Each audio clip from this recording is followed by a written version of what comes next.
rough week for all cryptocurrencies and Ripple. How do you follow all the back and forth? I mean, is it like a roller coaster for you? Are you checking your phone every 5 seconds? I mean, sort of talk to me about your heart rate. You know, it's funny, my heart rate definitely does move. That said, I try not to check it more than about once a day.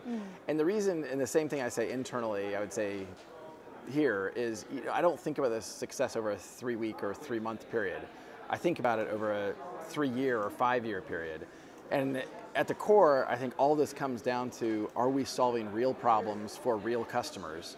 And the crypto market overall, if a digital asset's solving a problem, then it's going to drive some value. There's a lot of action in this market, though. It's not clear what value it's really providing. What are the problems you think Ripple is solving? Well, so Ripple is solving a problem for cross-border payments. Today, as you may have experienced personally, when you're moving money from here in San Francisco to Paris, it literally is faster to go buy an airplane ticket and fly it there than it is to use the correspondent banking system. That's crazy that we live in a world of instant information from Bloomberg or anywhere or any time. I can't move my own money from point A to point B efficiently. So Ripple's solving the problem to enable real-time settlement between financial institutions. So do you think there'll be a bounce back? Well, I think we've already seen the markets bounce back some. I don't follow it day to day, but the peak of the market, probably mid-January, the total asset class was about over $800 billion. It dropped down to maybe $300 billion, and I think today it's back to 450 or so. Now, that's a ton of volatility. My counsel for anyone following these markets is don't follow it day to day. If you believe this is fundamentally a movement that's changing the nature of a new asset class, then I think you should measure that over months and years, not day to day. Ripple was doing really well at the end of last year. There's talk about it being the next Bitcoin. Is that like a benchmark for you? Well, look, I don't think there's going to be one size fits all. I have publicly disclosed that I'm actually personally long Bitcoin. I think Bitcoin increasingly is digital gold, and it's a store of value. But Bitcoin isn't going to solve a payments problem. The time it takes to confirm a Bitcoin transaction on average is about 3 to 4 hours right now, and per transaction, the fees are around $15 per transaction. That's faster than SWIFT, but in contrast, XRP is 1,000 times faster and 1,000 times cheaper. So it's a fraction of a cent to confirm a transaction, and it takes 3 seconds to complete a transaction.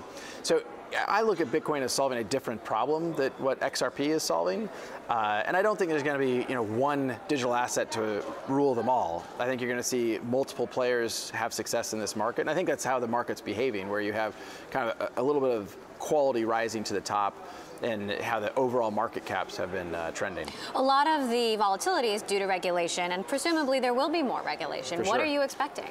Well, I hope there's more regulation. I think if we want this whole asset class to grow up and mature, of course there should be regulation. And in fact, those that I think combat regulation, I think aren't really thinking about the benefit.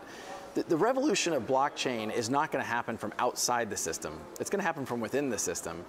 And governments aren't going to go away, and banks aren't going to go away. And some in the Bitcoin community come from that kind of anarchistic, libertarian view.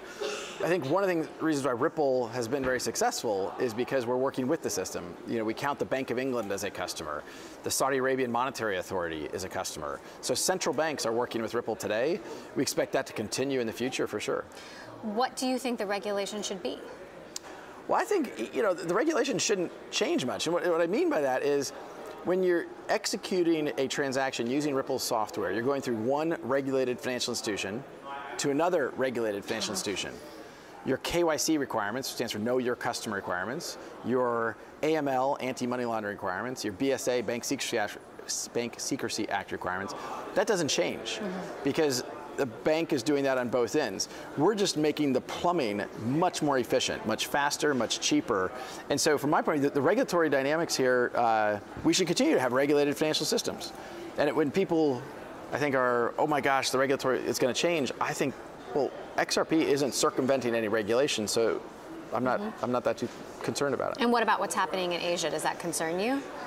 Well, the only thing that concerns me, there. Yeah, I think the only thing that concerns me is that if we throw the baby out with the bathwater, and I think we really have to understand that not all digital assets are the same. We did a op-ed piece written by our chief compliance officer to kind of just talk about some of the differences. And you have some digital assets that are designed for anonymity. Mm-hmm. They're designed to circumvent regulation. You know, literally, I saw a founder of a company talking about his digital asset, and he's like, "Yeah, we're for drug dealers and people in tax evasion." Of course, there's going to be enforcement against that. That's crazy to me that he would, in a public setting, you know, say that. Yep.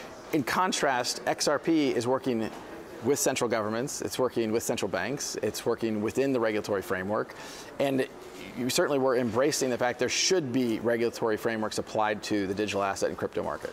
So you just partnered with Lian?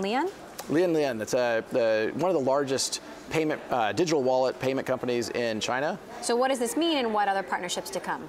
Well, certainly, we think about an interoperable world of all, whether it's banks, Lin Pay, you know, the Paytms of the world, even the PayPals of the world, and we think about how do we enable interoperability and very low friction between them.